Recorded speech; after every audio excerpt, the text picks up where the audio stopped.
Inclina tu rostro y acompáñame a orar. Señor, te damos muchas gracias, Señor. Pues llevamos hasta este capítulo de tu precioso evangelio y nos has hablado tanto, Señor. Has tratado con nuestro corazón, nos has dado tantas enseñanzas. Hemos visto tu amor, Señor, tu corazón compasivo para con los débiles y marginados como nosotros, Señor.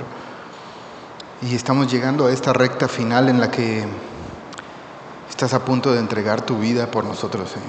Así es que, por favor, te pedimos que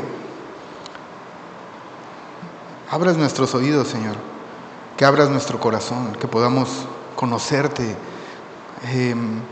verte con claridad, Señor, y que las enseñanzas, Señor, que tú tengas para cada uno de nosotros, Señor, podamos atesorarlas en nuestro corazón, podamos adorarte, podamos maravillarnos de ti, Señor.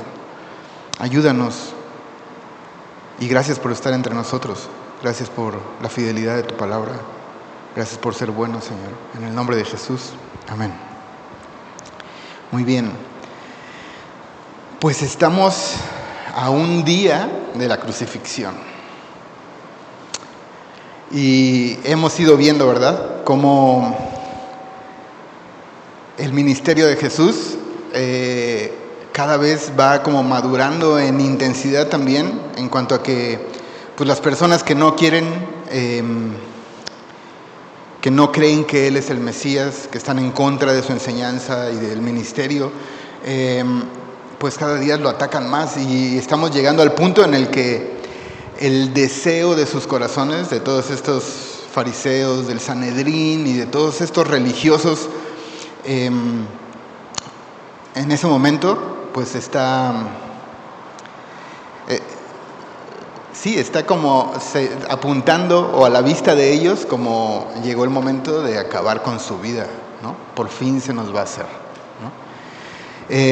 Y en este capítulo no lo vamos a ver todo porque es bastante largo, pero vamos a ver parte de esto, parte de, por un lado, estos fariseos, este Sanedrín, pues haciendo planes y todo para capturarlo y llevarlo a la muerte, ¿no?, a un juicio.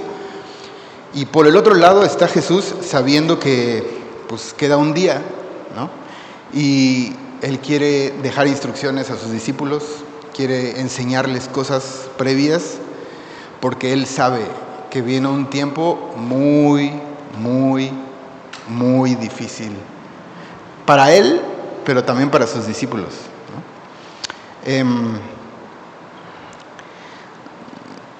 Vamos a iniciar y vamos a ir viendo, porque si no, los voy a revolver en vez de poder juntos ver lo que el Señor nos dice. Vamos al verso 1 del capítulo 22, dice: estaba cerca la fiesta de los panes sin levadura, que se llama la Pascua. Esta fiesta es una fiesta que está casi como unida, aunque son dos, pero suceden en el mismo tiempo y se refiere, ¿se acuerdan?, en Egipto, cuando el Señor rescata a su pueblo, ¿no?, y les da esta instrucción de que tienen que matar a un cordero, ¿no?, y untar la sangre en los dinteles de la casa, de manera que cuando pase el ángel a matar a todos los primogénitos en Egipto, ¿no?, este juicio que Dios trajo, pues a ellos no les tocará, pero les da instrucciones acerca de cómo deben de comer el pan, un pan sin levadura, lo tienen que comer a prisa, todo esto, y ellos lo tienen que hacer esa noche y salir de Egipto, ¿no? Entonces es una fiesta que celebra la liberación del pueblo de Dios de Egipto. Eso es lo que hay en las mentes de ellos, y va a suceder esta fiesta, y vamos a ver cómo Jesús pues nos explica el significado real de esto. Dice el verso 2: y los principales sacerdotes y los escribas buscaban cómo matarle, porque temían al pueblo. Y entró Satanás en Judas, por sobrenombre Iscariote, el cual era uno del número de los 12. Y este fue y habló con los principales sacerdotes y con los jefes de la guardia de cómo se lo entregaría. Ellos se alegraron y convinieron en darle dinero. Y él se comprometió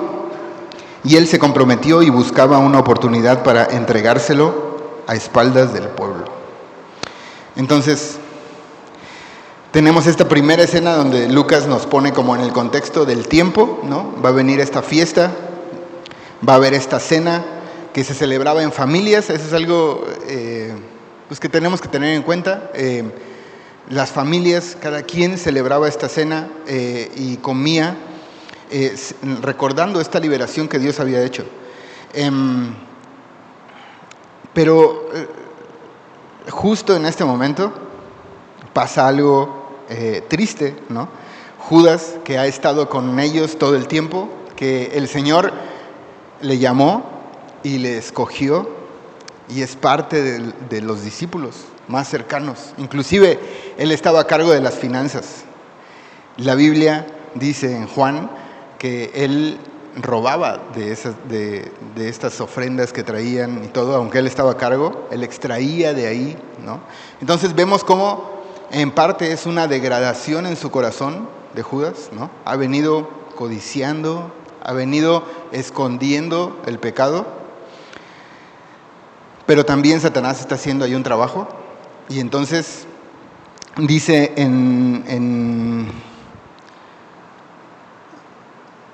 no lo apunté. Dice en otro evangelio que Satanás metió esto en su corazón, ¿no? El hecho de traicionar a Jesús. Y entonces él decide hacer esto y hace este pacto con estas personas que él sabe que están buscando matarle. Y se compromete a esto. Y entonces, pues él sabe perfectamente cuáles son las actividades de Jesús y de los discípulos, y sabe el momento correcto en el cual va a haber la menor gente posible. Porque dice que estos fariseos, ¿no?, le tenían miedo, no a Dios, ¿verdad?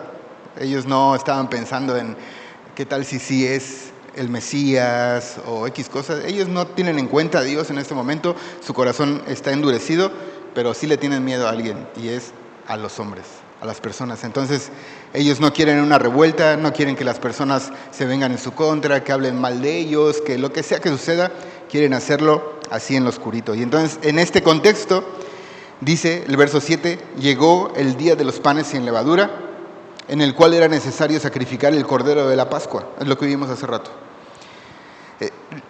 Este versículo me llamó muchísimo la atención, porque dice, pon atención en cómo está escrito, cómo lo puso Lucas. Llegó el día, ¿no? Primero, de los panes sin levadura, el cual era necesario sacrificar el cordero de la Pascua. Lo que va a suceder en el siguiente día va a ser esto, pero con Jesús derramando su sangre por nosotros. Y así como en Egipto vino un juicio, y ese juicio no trajo muerte a su pueblo, todo aquel que confíe en esta sangre derramada de Jesús, de igual forma, no seremos, ¿cómo se puede decir? No seremos, el juicio de Dios no va a caer sobre nosotros. ¿Por qué? Porque cae así como cayó sobre este animalito, ¿no?, en Éxodo, así Jesús decide cargar ese juicio en él mismo. Entonces, estas palabras de Lucas pues nos llevan o le llevan al lector a eso. Llegó el día.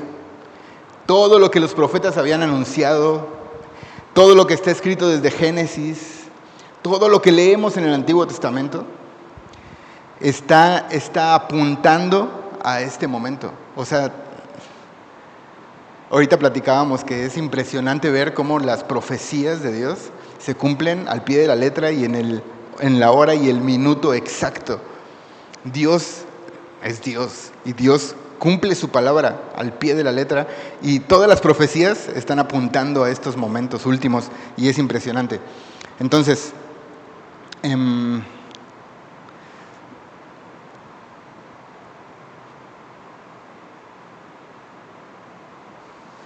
sigamos leyendo. Verso 8. Y Jesús envió a Pedro y a Juan diciendo: id, prepararnos la Pascua para que la comamos. Ellos le dijeron: ¿dónde quieres que la preparemos?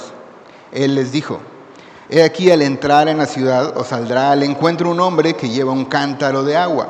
Seguidle hasta la casa donde entrare, y decida al padre de familia de esa casa: el maestro te dice, ¿dónde está el aposento donde he de comer la Pascua con mis discípulos? Entonces él os mostrará un gran aposento alto, ya dispuesto. Preparad allí. Fueron pues y hallaron como les había dicho y prepararon la Pascua. Bueno, hasta ahí leemos.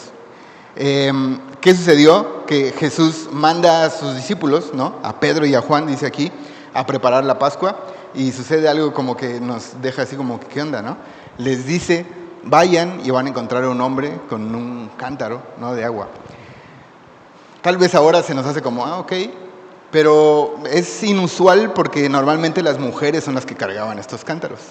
Entonces, el ver a este hombre con un cántaro iba a ser fácil de ubicarlo. Pero también nos dice algo importante. Muy seguramente, digo, es algo que yo creo que así fue, no es que la Biblia lo diga con exactitud, pero Jesús había preparado este momento. O sea, había seguramente hablado con alguien, ¿no?, rentado un lugar, y todo lo que se iba a ocupar para eso. ¿Por qué? Porque acordémonos, es el tiempo de la Pascua, es una fiesta que celebra todo el pueblo ahí y está lleno de personas, está lleno.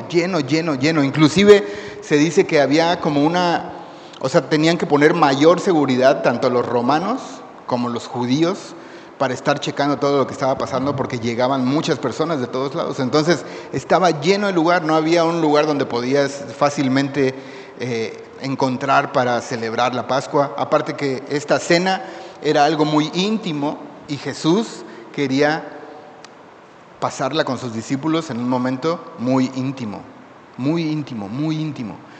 Y acordémonos, a Jesús lo están buscando para matarlo, ¿no? Y aparte también, Jesús ya es muy famoso. Entonces, imagínate a Jesús yendo a buscar un animalito para la cena, y que las hierbas amargas, y para hacer el pan, y luego buscando un lugar en donde se va a quedar.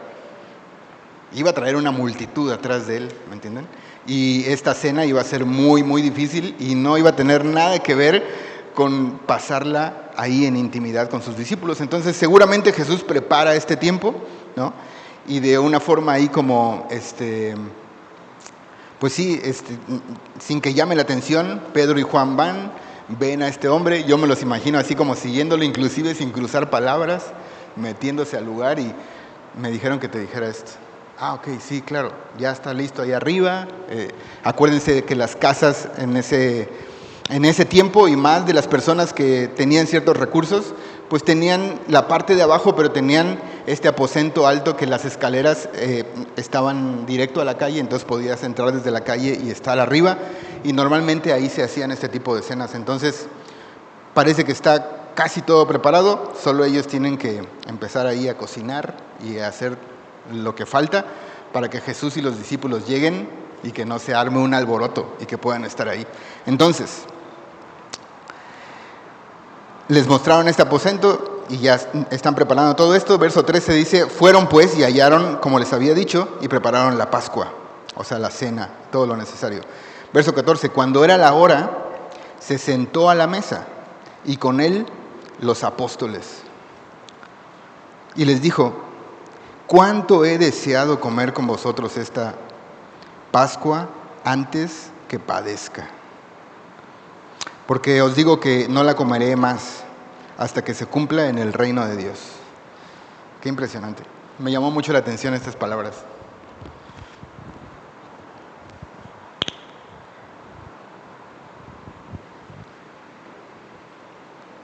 ¿Te das cuenta de lo que dice en el verso 15? Que Jesús estaba deseando comer esta cena con sus discípulos. Jesús había celebrado la Pascua anteriormente, pero esta era la última. Pero me impresiona mucho lo que dice, antes de que padezca. Yo no sé tú, pero yo me traté de poner en su lugar, y si sé que ese momento proféticamente voy a tener una cena con mis discípulos y estoy a un día antes de entregar mi vida, no sé qué tanto desearía ese momento. ¿Me entiendes? Es como que deseaba ese momento. O sea, Jesús estaba deseoso de que llegara ese momento de estar con sus discípulos en esa última cena antes de ser entregado. Y obviamente me hice muchas preguntas. ¿Qué pasaba en Jesús? ¿Qué pasaba en su mente para que Él deseara este momento? ¿Por qué Él estaría deseoso de este tiempo? Un tiempo dificilísimo. ¿Por qué? Pues fue difícil, no encontré muchas respuestas, pero seguramente Jesús no estaba viendo solamente esos tiempos oscuros por los que iba a pasar Él y sus discípulos, sino estaba viendo lo que su sacrificio, su sufrimiento iba a producir después, ¿no? Porque Él se los dijo a sus discípulos en otra ocasión, les conviene que yo me vaya, ¿no? Para que venga sobre ustedes el Espíritu Santo. Entonces, aunque es un tiempo sumamente difícil y oscuro el que estamos leyendo, ¿no? Y el que estaba pasando en ese momento, la esperanza, el plan de Dios, la redención de Dios, su salvación para cada uno de nosotros es mucho, mucho, mucho mayor. Mucho mayor. Entonces, solo eso creo que puedo pensar acerca de que Él quería estar con sus discípulos, quería que llegara ese momento. A final de cuentas, Jesús sabía que Él había venido para esto, ¿no? Para entregar su vida, para que nosotros hoy en día podamos gozar de esa vida eterna. Verso 16 dice, porque os digo que no la comeré más hasta que se cumpla en el reino de Dios. ¿Qué es esto? Básicamente está diciendo, ¿no? No voy a volver a celebrar esta cena con ustedes aquí, sino que hasta que estemos juntos en el reino de Dios. El reino de Dios se menciona en muchas formas a través de los evangelios. Unas apuntan a Jesús viniendo, ¿no? Otras a lo que Jesús hace, ¿no? Los milagros, el poder del Espíritu Santo a través de Él. Pero apuntan también al futuro, a su reino eterno, al reino que va a establecer. Y se está refiriendo a esto. Tú y yo, si hemos confiado en Jesús, vamos a cenar con Él. O sea, aunque fue una última cena ahí con sus discípulos, no es la última en realidad. Va a haber una cena más en donde estaremos todos juntos con Él, y eso es algo glorioso y hermoso.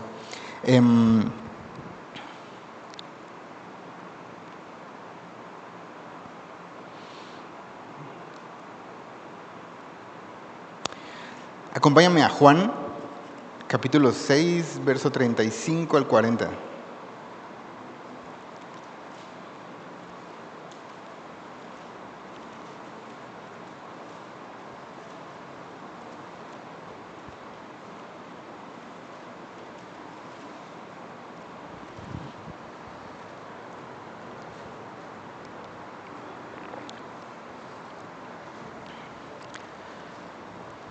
Dice Juan 6, verso 35.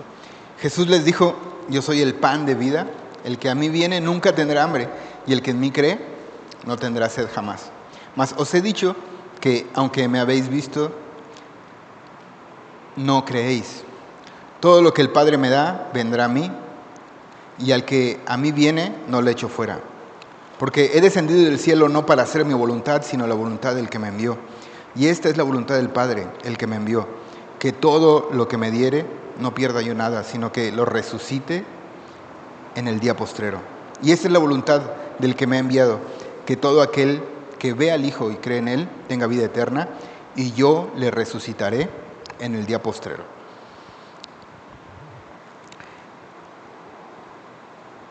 Esta es la consumación que Jesús habla, porque os digo que no la comeré más hasta que se cumpla en el reino de Dios.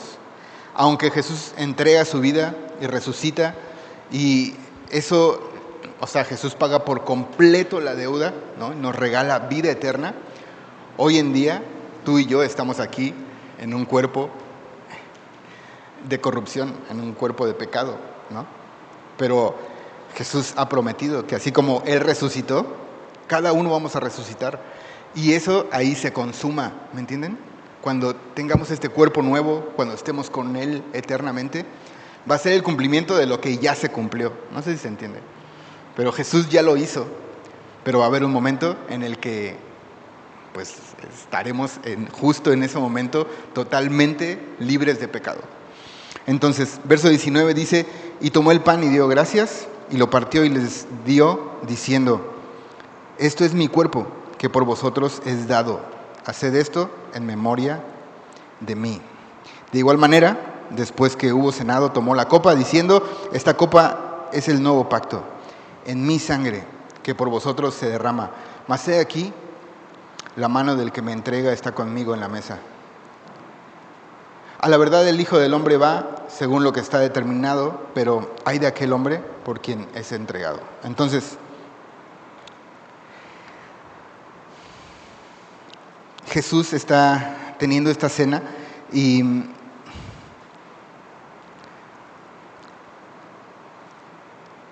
toma el pan, da gracias y les dice algo que hoy en día yo sé que lo escuchamos muchas veces en nuestras reuniones, pero quiero que un poco te pongas en la mente de estos hombres judíos y que pienses cómo sonaría en sus cabezas, esto es mi cuerpo, tomando el pan, esto es mi cuerpo, que por vosotros es dado, hagan esto en memoria de mí. O sea, coman esta cena, coman esto en memoria de mí. Y cuando toma la copa de vino, dice que este es el nuevo pacto en su sangre, que por ustedes se derrama. Jesús le está diciendo que coman su cuerpo y que beban su sangre. Y eso para la mente judía era escandaloso. Era como, ¿qué? Pero también les llevaba a pensar en los sacrificios. Que esta sangre de los animales sacrificados podía cubrir, borrar el pecado que ellos habían cometido, ¿entienden? Pero los lleva a una profundidad mayor, o sea, no es solamente se va a derramar sangre, ¿no? Sino quiero que beban esta sangre, que esta sangre esté en ustedes, quiero que coman mi carne. Por eso leímos esto, de que Jesús es el pan de vida. Quien come de Él no tendrá hambre jamás. Quien come de Él tiene vida eterna. Y se refiere a esto, a que ese sacrificio no era como los demás sacrificios. Ese pacto no era como los demás pactos. Era un pacto mucho más profundo en el cual Dios mismo, Jesús mismo, el sacrificio de Dios iba a morar dentro de ellos. Y tenían que comerlo. Y otra cosa súper importante, tenían que recordarlo. Sin duda Dios sabe que tanto nos olvidamos de las cosas buenas que Él hace. Continuamente. Nos cuesta trabajo recordar lo que Él hizo. Un ejemplo claro. Vas caminando con el Señor en tu vida cristiana y tropiezas en un momento y te olvidas de lo que Jesús hizo por un momento y te ves totalmente solo, abatido, sin esperanza, como si ya no hubiera mañana, ¿me entiendes? Se nos olvida fácilmente y Jesús hace estos símbolos que eran de la Pascua y los lleva a una manera más profunda para que cada uno de nosotros, obviamente juntamente con sus discípulos, los recordemos continuamente. Voy a entregar mi sangre, voy a derramar mi sangre para perdonar tus pecados, voy a entregar mi cuerpo y voy a vivir dentro de ti. Y eso va a borrar los pecados, porque dice que este es un nuevo pacto y dice que es en su sangre, ¿no? El antiguo pacto era una parte tienes que hacer tú y otra parte Dios se compromete, ¿no? Si alguien falla, obviamente Dios no va a fallar a sus pactos, pero nosotros sí. En el momento que fallas, pues el pacto se rompe, ¿no? Y no hay más pacto. Entonces, por eso el Evangelio se llama Evangelio, buenas noticias, porque es un pacto que depende solamente de Dios, solamente de Dios. Vamos rápidamente a Jeremías 31, verso 31.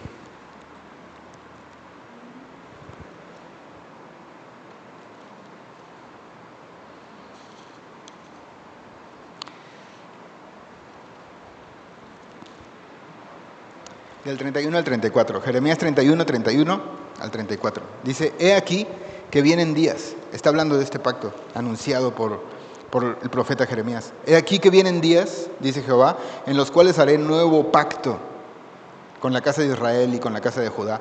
No como el pacto que hice con sus padres el día que tomé su mano para sacarlos en la tierra de Egipto. Porque ellos invalidaron mi pacto, aunque fui yo un marido para ellos, dice Jehová. Pero este es el pacto que haré con la casa de Israel después de aquellos días, dice Jehová. Daré mi ley en su mente y la escribiré en su corazón.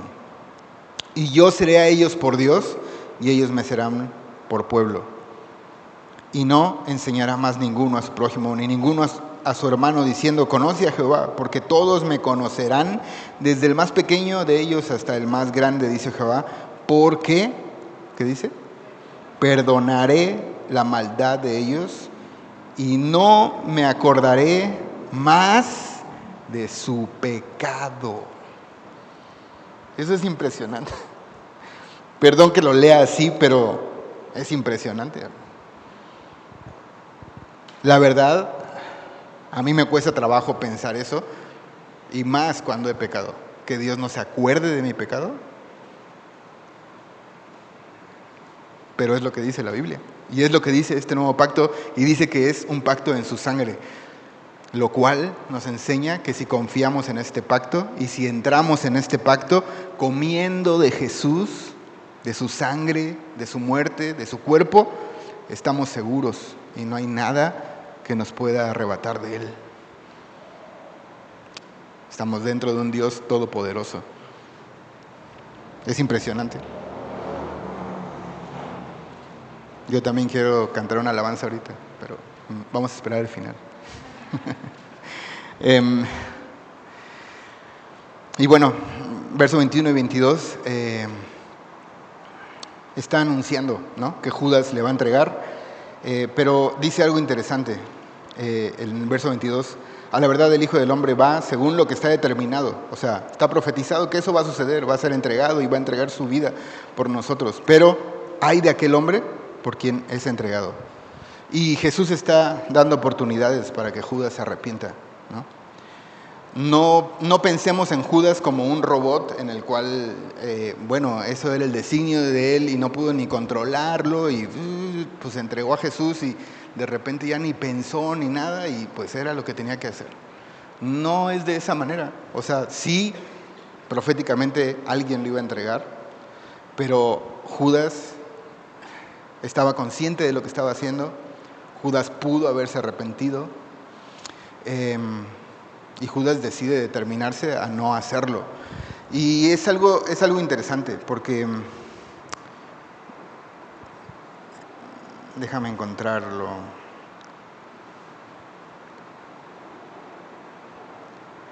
Chequen lo que dice 2 de Timoteo 2, lo voy a leer para que no vayáis para allá. 2 de Timoteo 2, 19 al 20.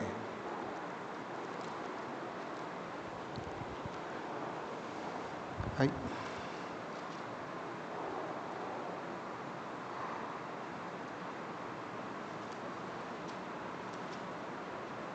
No se cambió, déjame lo busco.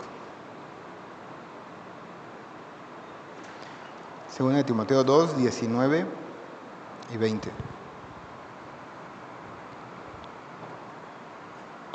Dice, pero el fundamento de Dios está firme teniendo este sello. Conoce el Señor a los que son suyos. Y apártese de iniquidad todo aquel que invoca el nombre de Cristo. Pero en una casa grande no solamente hay utensilios de oro y de plata, sino también de madera y de barro, y unos son para usos honrosos y otros para usos viles. Verso 21, así que si alguno se limpia de estas cosas, será instrumento para honra, santificado, útil al Señor y dispuesto para toda buena obra.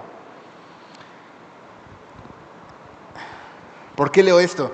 Porque la Biblia nos invita a ser utensilios de honra en manos del Señor. ¿Cómo?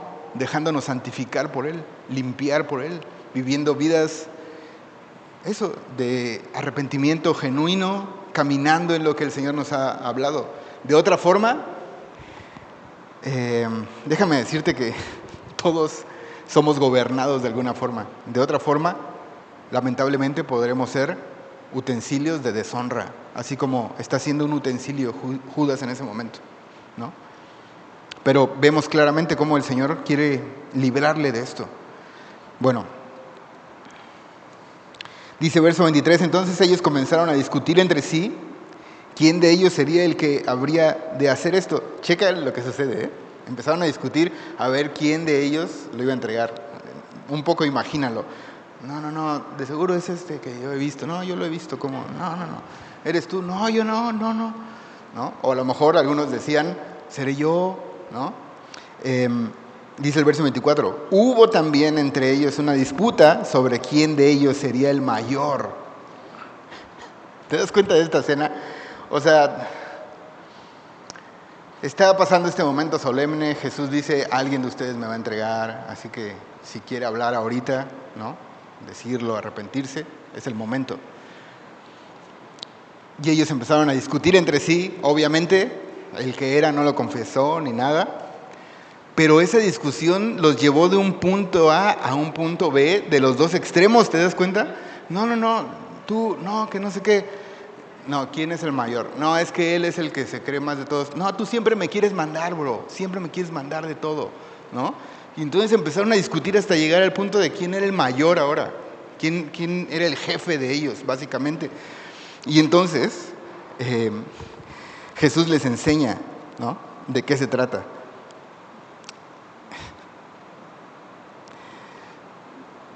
Me hizo pensar algo. Cuando nos vemos a nosotros mismos y no vemos lo que la Biblia dice de nosotros y no vemos al Señor, lo que sucede es eso. Nos vamos a cualquiera de esos dos extremos o a los dos. O me veo totalmente en el piso, como yo soy peor que él, ¿no? Totalmente. O me veo, yo soy, o sea, sí peco, pero no tanto como él, bro. Como él. Yo soy mejor. Yo merezco esto. ¿Sí me entiendes? Y es peligroso. Y eso está sucediendo con sus discípulos. ¿Cómo es cuando nos enfocamos en el Señor? Pues nos lleva a arrepentirnos, ¿no? Sí, probablemente nos vemos con cosas que están mal, pero entonces, ¿qué hago con esto? Pues lo llevo al Señor, lo confieso y me arrepiento. Me lleva a estar vigilante de mi vida y me lleva a confiar en lo que Dios ha dicho de mí. Ahora, Jesús va a enseñar quién es el mayor. Dice el verso 25, pero Él les dijo, los reyes de las naciones se enseñorean de ellas, y los que sobre ellas tienen autoridad son llamados bienhechores. En ese tiempo, muchos gobernantes que no eran bienhechores, obviamente, se autollamaban bienhechores. ¿Me entiendes? Es como, o sea, gobernantes que aunque fueran sanguinarios, rateros, lo que tú quieras, pues a ellos les gustaba que les dijeran que eran buenas personas y ellos se autoproclamaban bienhechores. Entonces Jesús hace alusión a esto. Dice verso 26, mas no así vosotros, sino sea el mayor entre vosotros como el más joven, y el que dirige como el que sirve. Porque, ¿cuál es mayor? ¿El que se sienta a la mesa o el que sirve? ¿Cuál es mayor?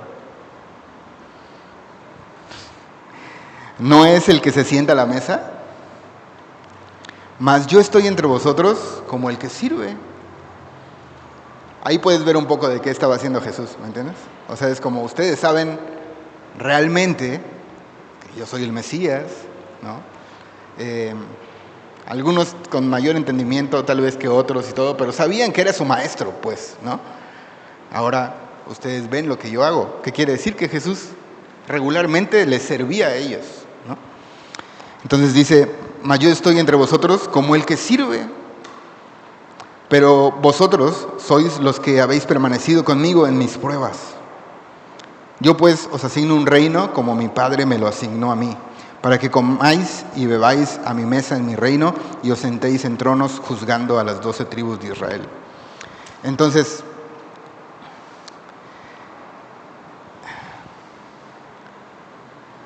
Jesús acepta o reconoce cómo se maneja el mundo, ¿no? Aquí. Es como, ustedes saben bien, o sea, el que se sienta a la mesa, ese es el mayor, ¿no? Lo reconocen. No el que anda sirviendo a otros. Es lo que vemos comúnmente. Y al día de hoy es lo que vemos comúnmente, ¿no? Pero Jesús nos está invitando, les está invitando a ellos y a nosotros. En mi reino no funciona de esa manera. O sea, ¿quién es el mayor? El que hace como yo hice, que siendo Dios me despojé de mis derechos, no acepté mis derechos y vine y les serví y les sirvo. Entonces, es un ejemplo que haríamos muy bien en recordarlo constantemente. Porque probablemente algunos de ustedes en diferentes momentos los puedan poner en un lugar de honor, ¿no? Pero ¿qué hizo Jesús con ese lugar? ¿Para qué lo usó? Y eso es algo que nosotros debemos de preguntarnos, ¿no? Jesús me enseña a yo ser el menor, como un joven. ¿Por qué como un joven? Porque un joven no era muy tomado en cuenta. Un joven era pues el que servía a los demás. Y como cristianos tenemos este ejemplo de nuestro Señor de servir a los demás. Y cuánto más si estamos en un lugar en el que podríamos servirnos de otros, ¿no? Pero si atendemos a las palabras del Señor, serviremos a nuestros hermanos. Jesús también pareciera como si los viera y seguramente los vio con ternura, viendo cómo todos estos años han estado con Él, y Jesús les recompensa. ¿Te das cuenta?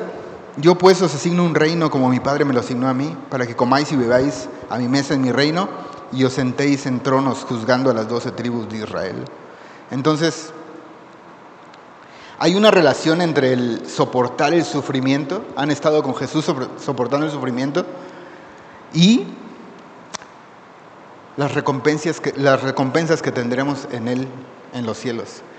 Pero no quiero que lo veas como que Jesús o que Dios nos debe por lo que nosotros vivamos en Él, ¿me entiendes? Es solamente por su gracia que Él está siendo así de bueno, así de dadivoso, ¿no? Ustedes me han acompañado en las tribulaciones y ustedes van a ser exaltados también en el cielo, ¿no? Bueno, sigamos. Vamos a ver una parte que le titulé Prepárense para tiempos difíciles. Verso 31. Dijo también el Señor: Simón, Simón. Le está hablando a Pedro, ¿eh? No está como Simón, Simón. Simón, Simón, he aquí, Satanás os ha pedido para zarandearos como a trigo. Para limpiar el trigo se le daban golpes fuertes, ¿no? Se refiere a esto, a ser golpeado, a un tiempo muy difícil. Verso 32, pero yo he rogado por ti que tu fe no falte, y tú, una vez vuelto, confirma a tus hermanos. Él le dijo: Señor, dispuesto estoy a ir contigo no solo a la cárcel, sino también a la muerte. Y él le dijo: Pedro, te digo que el gallo no cantará hoy antes que tú niegues 3 veces que me conoces. Es una escena que ya la conocemos, pero es una escena muy bella. Al primero que advierte sobre un momento muy difícil es a Pedro, ¿no? Y es un poco escandaloso, pero nos enseña muchas cosas el hecho de que Jesús diga, ¿sabes? Satanás te pidió para zarandearte. Y esa expresión se refiere a para que seas probado, ¿no? Debemos de saber una cosa, tal vez lo sabes, tal vez no, tal vez lo oyes por primera vez. La Biblia no enseña que Dios y Satanás tienen como el mismo poder y se están enfrentando como si fueran 2 dioses, ¿entiendes? La Biblia enseña que incluso Satanás tiene que obedecer a Dios, al Dios omnipotente, creador de todas las cosas, ya que Él es un ser creado, ¿no? Él no es todopoderoso, Él no es omnipresente. Obviamente sí, Satanás está en rebeldía contra Dios, ¿no? Y quiere frustrar los planes de Dios, ¿no? Y quiere que ninguno de nosotros le glorifiquemos y ni lleguemos a la fe del Señor y muchas cosas y planes que hace para que el creyente se aleje del Señor y todo eso. Pero no es que tampoco en todo lo que hace se manda solo. Básicamente, podríamos casi decir que Él tiene que pedir permiso para hacer las cosas, ¿no? Entonces, básicamente aquí vemos eso, ¿no? No dice le di permiso, pero es como, pues, te pidió para zarandearte y pues estoy orando por ti, voy a orar por ti. Y eso es un consuelo enorme. Imagínate, todos nosotros pasamos por pruebas y vemos aquí a Jesús diciéndole, voy a orar por ti.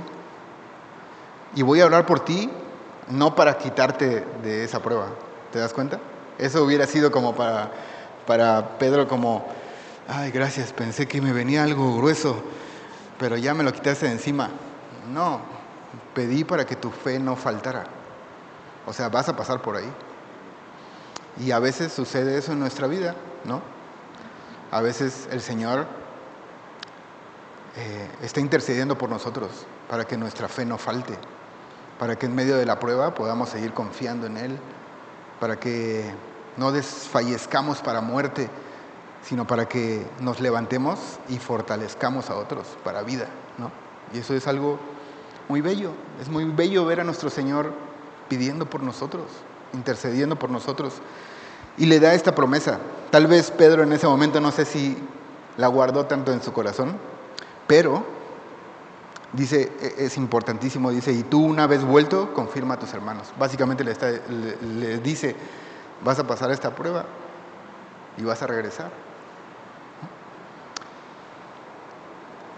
Y bueno, Pedro, como muchos de nosotros, ¿verdad? La Biblia nos enseña que cuando nos sintamos fuertes, cuidemos de no caer. O sea, como diciéndonos, no te sientas muy fuerte, porque en ese momento seguramente es cuando vas a caer de bruces desde el lugar tan alto del orgullo. Mejor cree lo que la Biblia dice de ti, que necesitas al Señor, necesitas su fortaleza, que eres débil, que si el Señor no nos sostiene, o sea, ¿qué sería de nosotros? ¿Me entiendes? Pero Pedro, pues en ese momento se sentía fuerte, ¿no? Como muchos de nosotros, que hay momentos en los que dices, no, yo ahorita, bro, no, o sea, pues no estoy débil para nada. Pobres de mis hermanitos los que andan debilitados, ¿no? Bueno, verso 35, después vamos a ver qué sucede.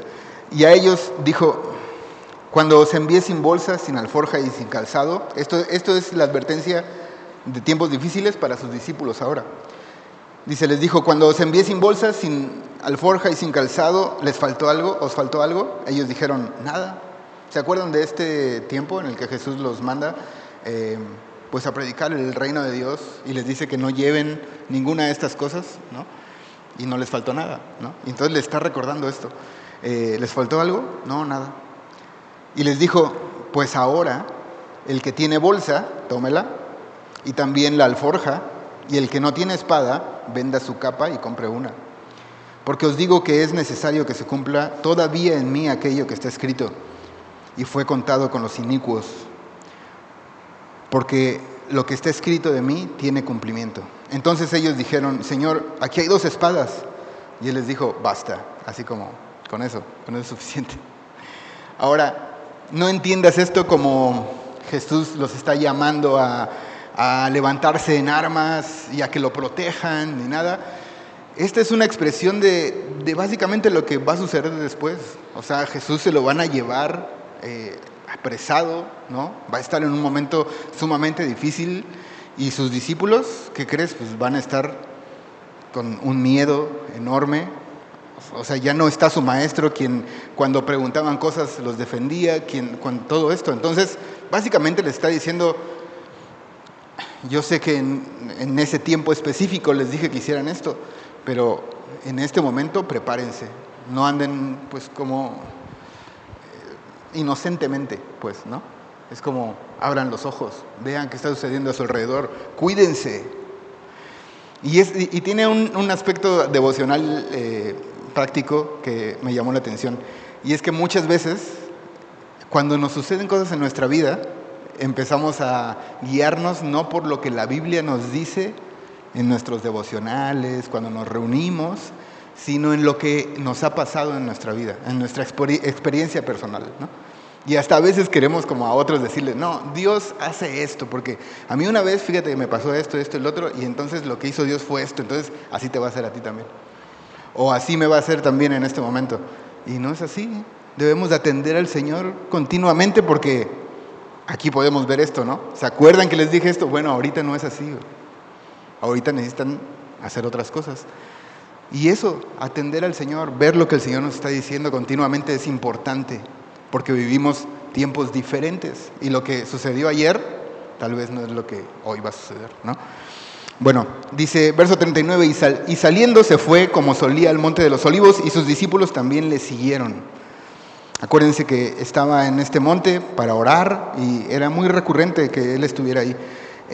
Dice verso 40, cuando llegó a aquel lugar les dijo, orad que no entréis en tentación. Y él se apartó de ellos a distancia como de un tiro de piedra y puesto de rodillas oró, diciendo, Padre, si quieres pasa de mí esta copa, pero no se haga mi voluntad sino la tuya. Y se le apareció un ángel del cielo para fortalecerle. Y estando en agonía, oraba más intensamente, y era su sudor como grandes gotas de sangre que caían hasta la tierra. Cuando se levantó de la oración y vino a sus discípulos, los halló durmiendo a causa de la tristeza. Y les dijo, ¿por qué dormís? Levantaos y orad para que no entréis en tentación. Bueno, lo puedes ver. Jesús está con un peso enorme encima de él. O sea, él sabe lo que viene. Y quiero que lo veas como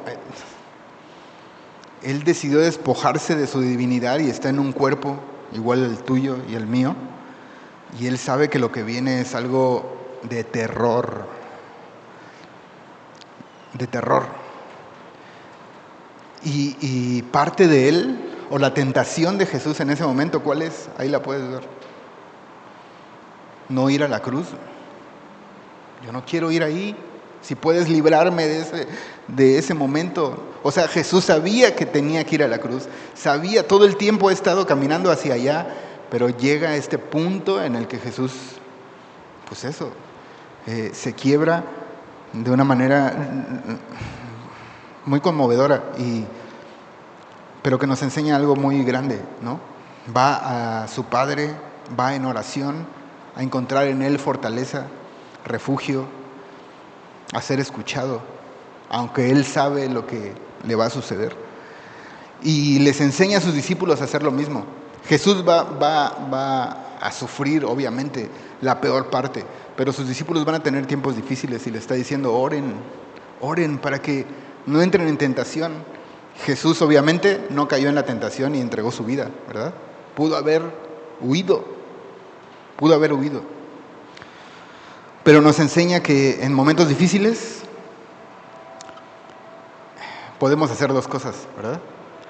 O ir y ponernos de rodillas y orar y ser fortalecidos por el Señor para atravesar momentos difíciles, o dormir.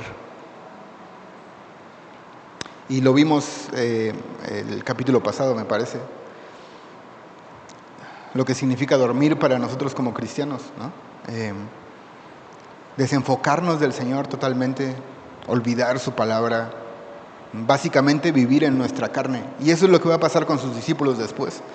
Ellos van a intentar defenderse, pero no con armas espirituales ni nada de esto, sino malentendiendo un poco lo que está sucediendo, siendo un poco confuso, y se entiende también por lo que ellos estaban pasando. No lo estoy poniendo como, ay, yo si hubiera estado ahí, yo si hubiera orado. seguramente, obviamente hubiera estado igual que ellos, ¿no?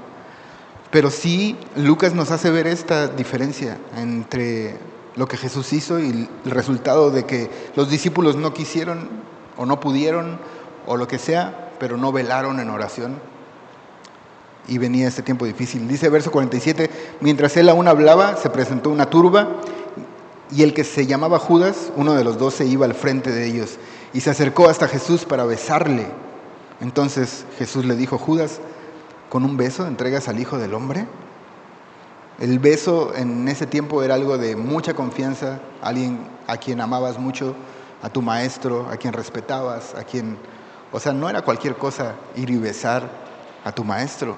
Y Judas, entregado totalmente, su corazón totalmente apartado, lleno de todo lo que Satanás puede llenar un corazón, ponle todas esas cosas, ¿no? Amargura, lleno de tal vez desilusión, lleno de tristeza, lleno de codicia, lleno de maldad, lleno de todo esto, ya no tiene el más mínimo temor por su maestro, por Jesús y por quien Él es, ni nada, y se atreve a ir a Jesús y entregarlo con un beso, ¿no?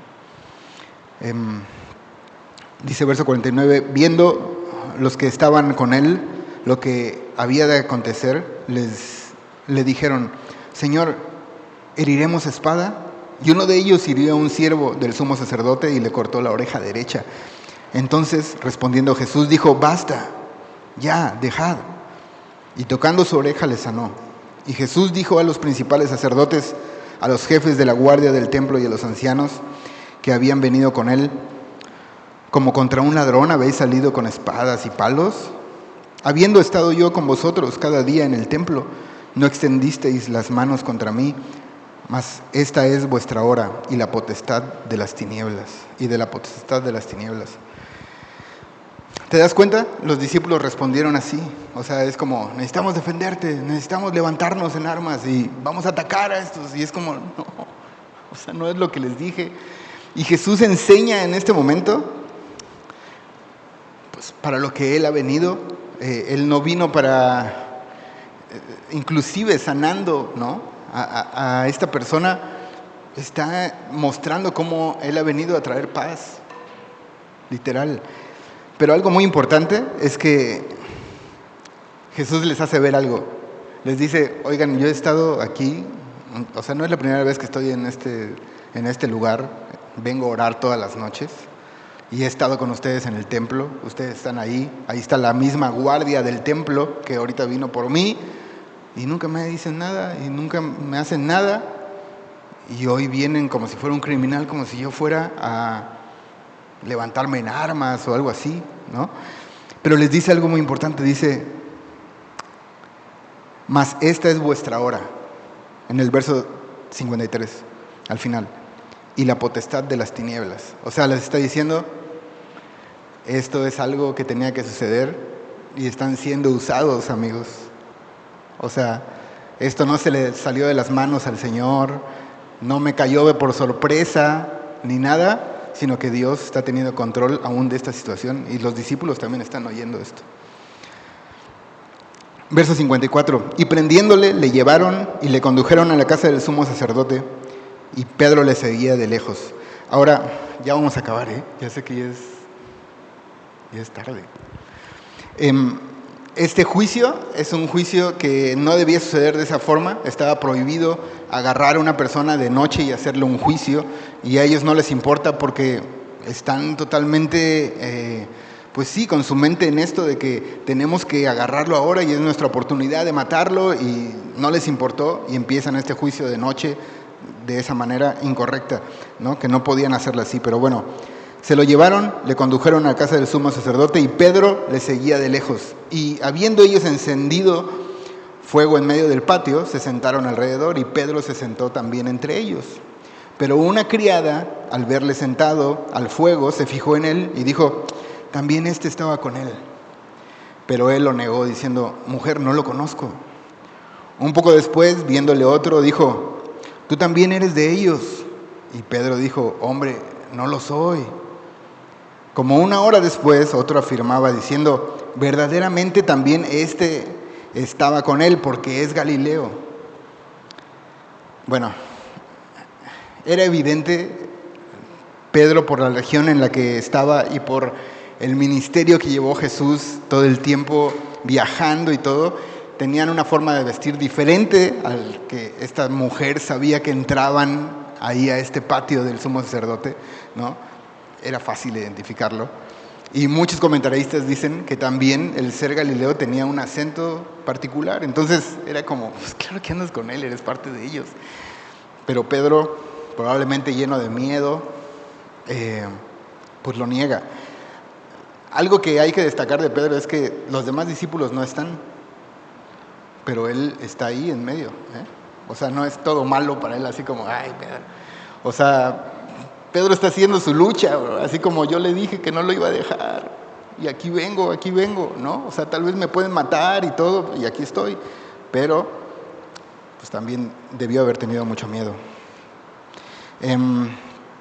Verso 61, entonces, vuelto el Señor, miró a Pedro. 60, y Pedro dijo, hombre, no sé lo que dices. Y enseguida, mientras él todavía hablaba, el gallo cantó. Entonces, vuelto el Señor, miró a Pedro, y Pedro se acordó de la palabra del Señor que le había dicho, antes de que el gallo cante me negarás 3 veces. Y Pedro, saliendo fuera, lloró amargamente. Es una escena muy conmovedora, pero demasiado hermosa, de verdad, demasiado hermosa. Es la parte que más me hizo pensar, y quiero ser muy breve en esto, y con eso terminamos. Pero Jesús conoce nuestros fracasos. Jesús los conoce. Cada vez que vamos a tropezar, que le vamos a negar con nuestros hechos, Jesús lo conoce. Y Jesús está ahí pagando por eso en ese momento, mientras Pedro está negándole y los discípulos están huyendo. Y Jesús no se rehúsa a identificarse con personas como nosotros y como sus discípulos, que tal vez ni entendieron mucho de lo que Jesús les dijo, estaban desenfocados, uno le entrega y Jesús sigue el plan, ¿me entiendes? Eso es amor muy grande, porque él pudo haberse desilusionado, o sea, ni siquiera entienden, o sea, ni siquiera son fieles conmigo, o sea, nada. El Señor sabe, conoce nuestros fracasos. Lo vimos hace rato, Jesús ora por nosotros. Jesús sabía lo que iba a pasar de Pedro y oró por él, por este momento. Y el Señor ora por ti, bro, en ese momento de oscuridad de tu vida y de mi vida. Y lo que más me rompió el corazón, Jesús nos voltea a ver en nuestro peor momento, pero no para aplastarnos con la culpa, sino para que sepamos que en Él tenemos esperanza si vamos hacia Él. Jesús quiere que recordemos lo que nos ha dicho cuando estamos ahí en ese lugar de derrota. Estoy orando, te estoy esperando y tienes cosas que hacer, fortalecer a los tuyos.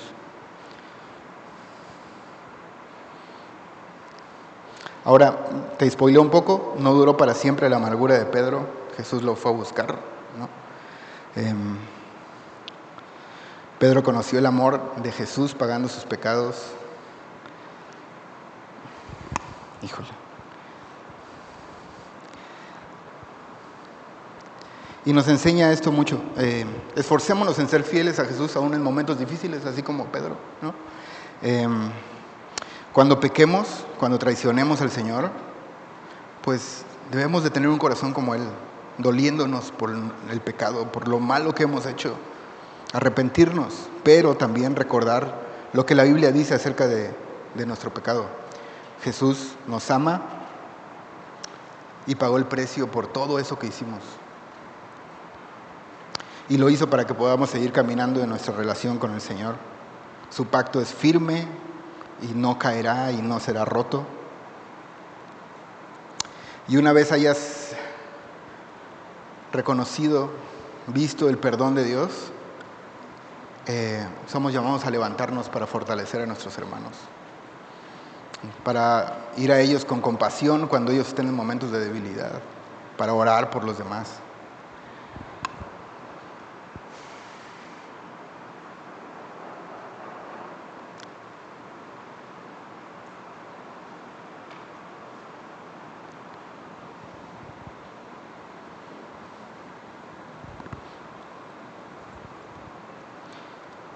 Checa lo que escribe Pedro después, en 1 Pedro 1, versos 6 y 7. Él es el Pedro que pasó por todo esto y que después Jesús le perdonó, le restauró, le amó y pudo ver esa mirada de Jesús, no para condenarlo, sino recordándole su amor por él. Dice, en lo cual vosotros os alegráis, aunque ahora por un poco de tiempo, si es necesario, tengáis que ser afligidos en diversas pruebas, para que sometida a prueba vuestra fe, mucho más preciosa que el oro, el cual aunque perecedero se prueba con fuego, sea hallada en alabanza, gloria y honra cuando sea manifestado Jesucristo. Señor, te damos gracias por tu palabra, gracias por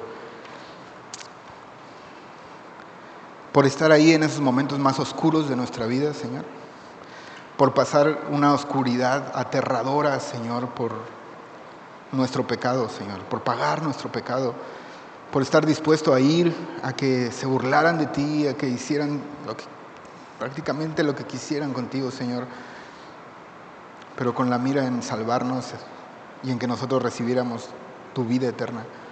Señor, y haznos recordar esto, Señor, cada vez que estamos en momentos difíciles, cuando estamos pasando por una prueba, Señor, que tú estás ahí con nosotros, que nos volteas a ver, aun cuando acabamos de fallar, Señor.